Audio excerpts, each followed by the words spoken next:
Hello, hello, hello, and good morning on Morning Message. Today we're going to go to the book of Deuteronomy, and this is for the real saints of God. The real saints. The real saints, okay? You do know there are imitators. We're not talking about the imitators. We're talking about the real saints. Okay, it says, love and obedience rewarded. Love and obedience rewarded. Okay, so let's get into it. It says, exhortation to obedience. A careful study is required in God's words. A blessing and a curse set before them. A blessing and a curse is set before them. See, when people, don't live right or disobey God, there's a blessing and a curse set before them. When they disobey Him, the curse comes in. When they obey Him, the blessing flows. Okay? So it says, therefore you shall love the Lord your God. That's the first command. Love the Lord your God. And keep His charge, His statutes, His judgments, and His commandments always. This is your reward for obedience. Keeping His charge, His statutes, His judgment, and His commandments always. When God tells you to do something, you have to do it. That's part of being blessed by God. When you obey the voice of God. When you disobey and do what you want to do, then don't expect for God to move like He would have moved had you been fully obedient. It says, know today that I do not speak with your children who have not known or who have not seen the chastening of the Lord your God. His greatness and His mighty hand and His outstretched arm. So He said, this is not contingent on your children, because your children don't know me like this, but you know me as a righteous remnant. And I expect more out of the person that knows me. I expect for them to follow my precepts, my charge, and my concepts. Okay? Okay, and it says, His signs and His acts which He did in the midst of Egypt to Pharaoh, king of Egypt, to all his land. What He did to the army of Egypt, to their houses, to their chariots, how He made the waters of the Red Sea overflow. Then as He pursued you, how the Lord has destroyed them to this day. Your enemies that pursued you, the Lord hath destroyed them to this day. It may not be death just yet, but it's mental anguish.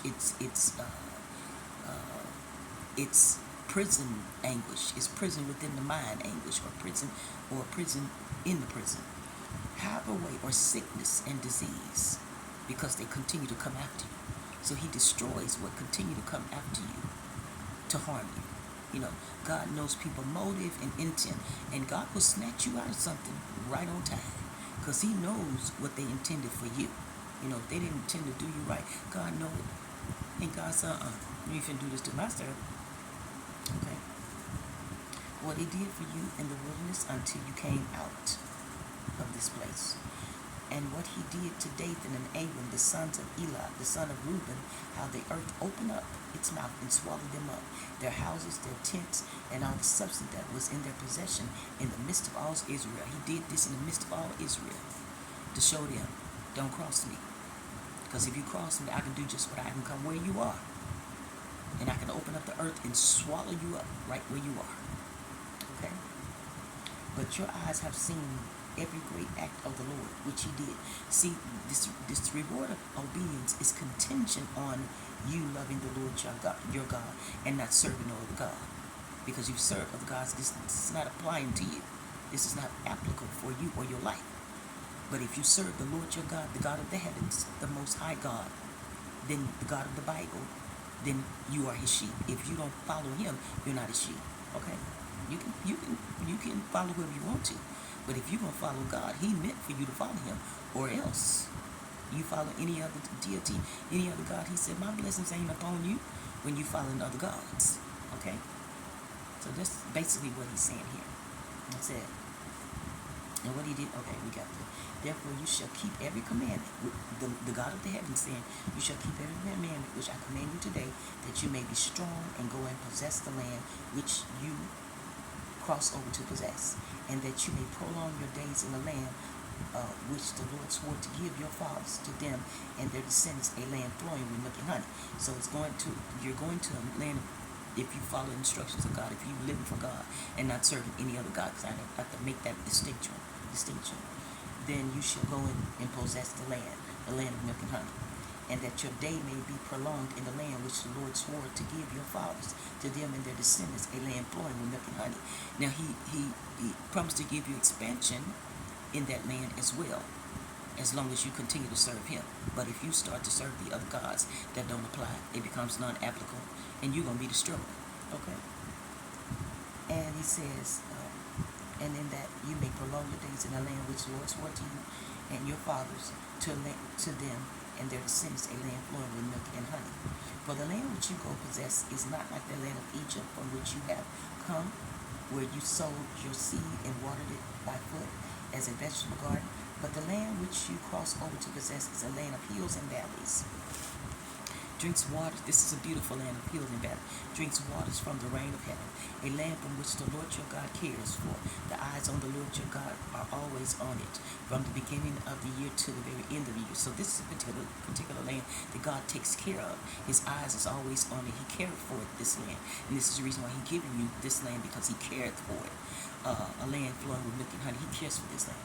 And it shall be that if you earnestly obey my commandments, which I command you today, to love the Lord your God, serve him with all your heart and with all your soul, then I will give you the rain for your land in its season, the early rain, the latter rain, that you may gather in your grain, your new wine, and your oil. And I will send grass in your fields for your livestock. He's telling you, I'm going to give you plenty. You will be filled with plenty. Your land will be plentiful. I'm going to bless it to the point where it's plentiful. And I will send grass in your fields for livestock, that you may eat and be full. Take heed to yourselves, lest your heart be deceived, and you turn aside and serve other gods. See, he told you, don't serve other gods when you get in this land. Don't serve other gods, because it's going to be detrimental. Okay? And then it says, turn aside and serve other gods and worship them, lest the Lord's anger be aroused against you, and he shut up the heavens so that there be no rain, and the land yield no produce, and you perish quickly from the good land which the Lord God is giving you. So you'll perish quickly from the land that God is giving you, because you disobey him, and because you start to serve other gods, and you start to do what you want to do. And he told you specifically, do not do this. Okay? Therefore you shall uphold these words of mine in your heart and in your soul, and bind them as a sign on your band, and they shall be as frontlets between your eyes. You shall teach them to your children. So start teaching this to your children, speaking of them when you sit in your house, when you walk by the way, when you lie down, when you rise up, and you shall write them on doorposts of your house and on your gates, that your days and your days of your children may be multiplied in the land of which the Lord swore to your fathers to give them, like the days of the heavens above and the earth. For if you carefully keep, see, there's contention on that promise. If you carefully keep all these commandments which I command you to do, to love the Lord your God, to walk in all his ways, and to hold fast to him, then the Lord will drive out all these nations from before you, and you shall dispose greater and mightier nations than yourself. Every place on which which the sole of your foot threads, you shall be yours. From the wilderness of Lebanon, from the river of the Euphrates, even to the western sea, shall be your territory. So he's telling you the territory he's giving you, the land and all that, you're going to be productive and produce as long as you stay with the King of Kings and Lord of Lords. But if you start to serve any other gods, he's saying that's not going to apply to you, because then you're going to be in judgment and you're going to perish quickly. And he says, no man shall be able to stand against you. The Lord your God will put the dread of you and the fear of you upon all the land where you thread, just as he has said to you. Behold, I set before you today a blessing and a curse. The blessing if you obey the commandments of the Lord your God, which I command you today. A curse if you do not obey the commandments of the Lord your God, but turn aside from the way which I command you today, to go after other gods, which you have not known. He said, he adamant about you going after other gods. Have known. Now it shall be, when the Lord your God has brought you to the land which you go to possess, that you shall put blessings on Mount Israel and the curse on Mount Eglon, and there shall not on the other side of Jordan toward setting sun in the land of the Canaanites, who dwell in the plain opposite of Gilgal, beside the timber trees of Marah. For you will cross over Jordan and go and possess the land which the Lord your God is giving you, and you will possess it and dwell in it. And you shall be careful to observe all the statutes and judgments which I set before you today. And so, as long as you obey God and do what He say, and enter into the land with obedience to obey God and not another deity or another God, then God will bless you. If you enter into the land and you start serving the other gods, the other deities, then you shall perish quickly. And you have to understand, God knows intent and motive. And when people have wrong intent and wrong motive, God will snatch me out. Now, I don't know what He'll do for you, because I don't know if you really serve Him. But He will snatch me up right on time, because He knows intent. He knows motive. He knows what the end, the future is going to be. They can say whatever they want to with their words, but God knows intent and motive. And He said, my daughter ain't going to be caught up in no thing where you think you're going to take her out. Oh no, it ain't going to happen. It ain't going to happen. I reserved her for my reason, for my purpose.